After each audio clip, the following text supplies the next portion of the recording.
جی بالکل السلام علیکم. زه عبید فضل یم او دا وخت د سوات لنډاکي چیک پوسټ باندې موجود یم.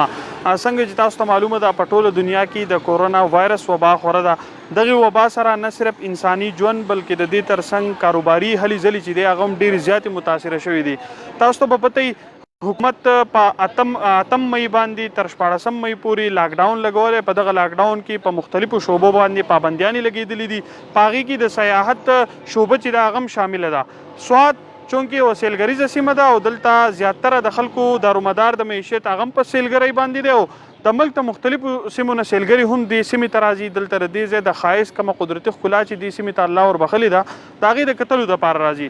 چونکې د لاکډاون له کبله دغه سیاحت دغه شعبه بنده کړی شوې ده. د هغې په وجه څومره سیلګري چې سوات ته راځي د هغې په راتګ باندې مکمل بندیز لګېدلی دی او لنډاکي چیک پوسټ دا د سوات یو انټري پوینټ دی.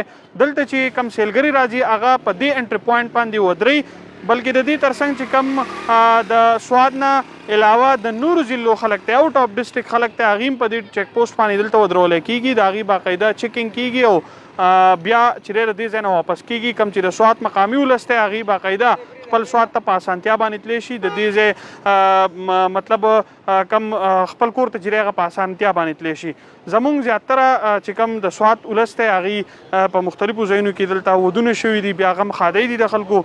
د هغې چې کم د سوات کاډي د چا سره هغه باقاعده سوات ته پرېښودلی کېږي او د هغې چې دی په تګ باندې پابندي نشته. دا وخت زمونږ سره چې دی د ټرافیک پیو چې دی هغه موجود دی. السلام علیکم جی. وعلیکم السلام. سره دا راته ووایې تاسو نن په ډیوټۍ باندې ولاړې، خپل اختر چې دی هغه د دې خپل ولس لپاره قربان کړی دی. څه ګڼئ دغه ډیوټۍ په حواله راته ووایې، بیا په خاصه توګه دا راته ووایې پابندیانې لګېدلي په کومو خلکو پابندي ده او په کومو خلکو پابندي نشته؟ موږ د اختر د دې خپلو عوامو دپاره موږ دلته ولاړ یو. موږ وایو چې دا کومه وبا چې راغلې ده چې د دې نه زموږ د کم عوام چې سوات عوام چې دي د دې نه بچ شي او د بار خلک چې کوم د آوټ ضلعو خلک راځي موږ هغوی ته ولاړ یو چې یاره تاسو مهرباني وکړئ مه راځئ سوات ته مه راځئ. دلته د سوات عوامو ته هم بیا مشکلات جوړېږي او نو مهرباني وکړئ زه خپل دا یو میسج ورکوم د عوامو ته چې آوټ ضلعو چې تاسو سوات ته مه راځئ. او نور موږ جي ولاړ یو خپله ډیوټي ښه په خیر خیریت باندې کوو او آوټ اف ډسټرکټ خلکو باندې پابندي ده. کوم ټورسټ چې راځي هغې سره څه کوئ؟ بیا هغه د دې ځای نه واپس کوئ که څه؟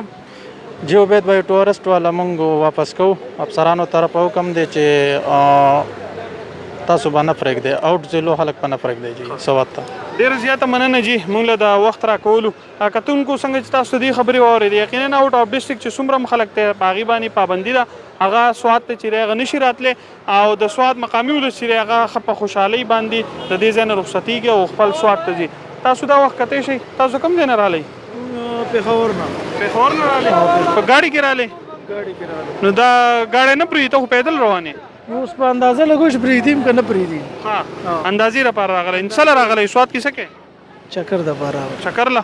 نو مسلمانه حکومت خو د نن نه د یو میاشت مخکې په سوشل میډیا په میډیا باندې دغه پیغامونه خورول چې تاسو مه راځئ چکر له. ته ولې چکر له راغلی؟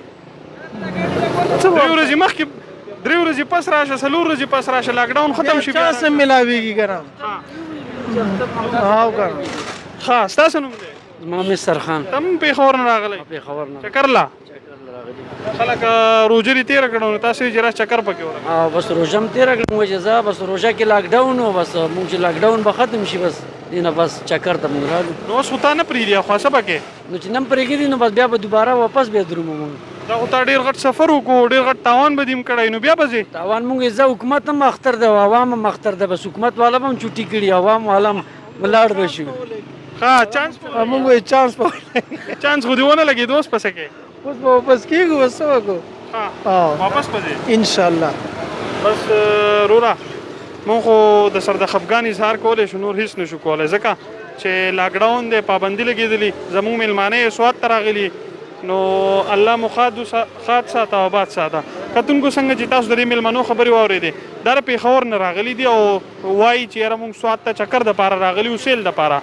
سوات څنګه چې تاسو ته ما وړاندې وویې سوات یو سیلګریزه سیمه ده او سوات ته دغه خلک چې دی سیل لپاره راځي، دلته ګرځي، دلته چې دی خوندونه اخلي د دې سیمې نه تاسو په بیک ګراوند کې زما ګورئ دغه لاینونه د ګاډو لګېدلي دي تاسو ته بخی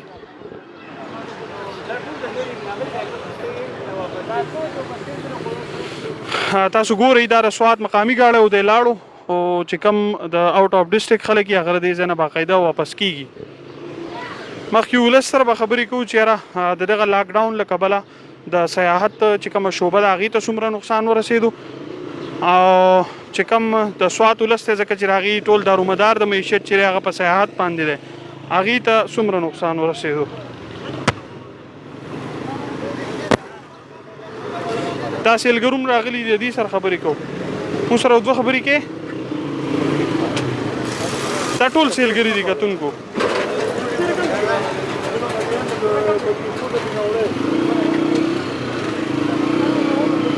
دا تاسو ګورئ دا د مختلفو سیمونو خلک راغلي د سوات ته داخليږي دا د سوات انټری پوینټ لنډاکي چیک پوسټ او دلته په ګڼ تعداد کې ولس چې دی هغه د دې ځای نه اخوا راتلو کوشش کوي خو مقامي چې کوم ولس دی هغه پرېښودی کېږي او کوم چې غیر مقامي خلک دي او ټاپ ډسټرک خلک دي هغه د دې ځای نه باقاعده واپس کېږي د هغې دلته کارت چک کېږي په پوره توګه چک